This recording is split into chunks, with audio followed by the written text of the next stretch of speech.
प्यारे विद्यार्थियों, आज का टॉपिक है अंतर्राष्ट्रीय व्यापार के मुख्य पक्ष। तो आज चर्चा के मुख्य बिंदु रहेंगे व्यापार का परिमाण, व्यापार का संयोजन, व्यापार की दिशा, व्यापार का संतुलन। इन बिंदुओं पर हम चर्चा करेंगे। सबसे पहले हम व्यापार का परिमाण इस बिंदु पर चर्चा करेंगे। व्यापार के परिमाण में व्यापार की गई वस्तुओं और व्यापार की गई सेवाओं को शामिल किया जाता है, परंतु हम सेवाओं को माप नहीं सकते, उनको तौल नहीं सकते। इसलिए व्यापार की गई वस्तुओं और सेवाओं के मूल्य को व्यापार का परिमाण कहते हैं। आप जब सेवाएं करते हैं तो उसको तौल नहीं सकते, तो मूल्य को इसमें रखा जाता है। चर्चा का अगला बिंदु रहेगा व्यापार का संयोजन। समय के साथ साथ व्यापार की गई वस्तुओं और सेवाओं में अंतर आया है।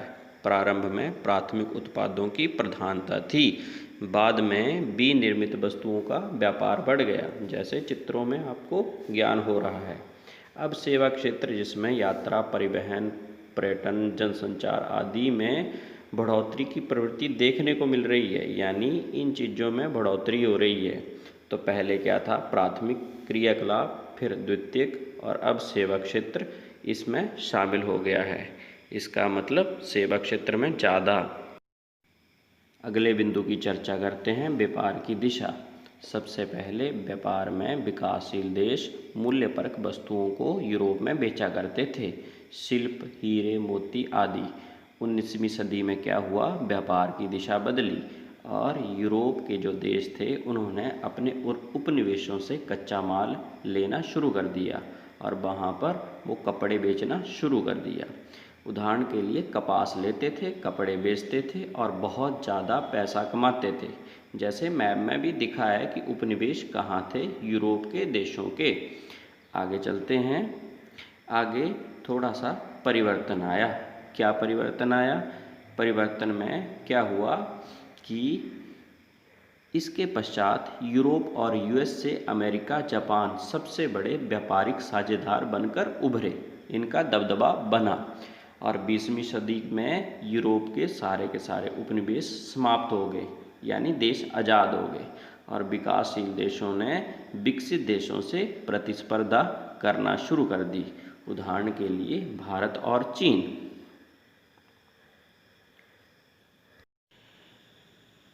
आओ हम अगले बिंदु की ओर बढ़ें, व्यापार संतुलन। व्यापार संतुलन को आयात निर्यात के संबंध में समझा जाता है।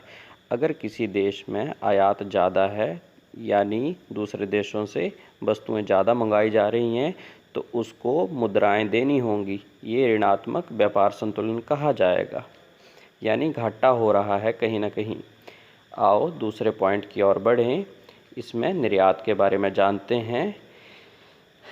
जब एक देश अपने यहाँ बनने वाली वस्तुओं को दूसरे देश में निर्यात करता है, अर्थात बेचता है, तो दूसरे देश की मुद्राओं का भंडार उस देश के पास बढ़ जाता है, जिससे उस देश की खरीदने की शक्ति में वृद्धि होती है। इसे धनात्मक व्यापार संतुलन कहा जाता है। उदाहरण के लिए अगर हम अमेरिका से कुछ खरीदना चाहें तो अमेरिका डॉलर के रूप में भुगतान लेता है। यदि हमने अमेरिका से कुछ वस्तुएं खरीदनी है तो अमेरिका की मुद्रा होना आवश्यक है। इसलिए हमें अमेरिका में ज़्यादा से ज़्यादा निर्यात करके वहाँ की जो करेंसी है उसे अपने देश में रखना होता है।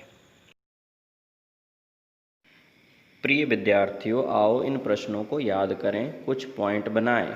सबसे पहले व्यापार का परिमाण। इसको याद करने के लिए 3 चीज़ों पर ध्यान देना है। सबसे पहले व्यापार की गई वस्तुओं का मूल्य जमा व्यापार की गई सेवाओं का मूल्य बराबर है व्यापार का परिमाण। बहुत सारे चित्र आपको दिख रहे होंगे, उसमें व्यापार की गई वस्तुओं को बताया गया है। ये व्यापार की गई सेवाएं जोड़नी हैं और दोनों को बराबर कर दिया तो व्यापार का परिमाण आया। प्रिय विद्यार्थियों, जब दूसरा हेडिंग हमने देखा था तो व्यापार का संयोजन। आओ याद करें। प्राथमिक उत्पाद सबसे पहले बेचे जाते थे, जिसमें आपको चित्र दिख रहे हैं। फिर हम धीरे धीरे विनिर्मित वस्तुओं का व्यापार करने लगे, जैसे गाड़ी है, बाइक है और कुर्सी है। अब धीरे धीरे हम तृतीय क्षेत्र की ओर बढ़ गए हैं।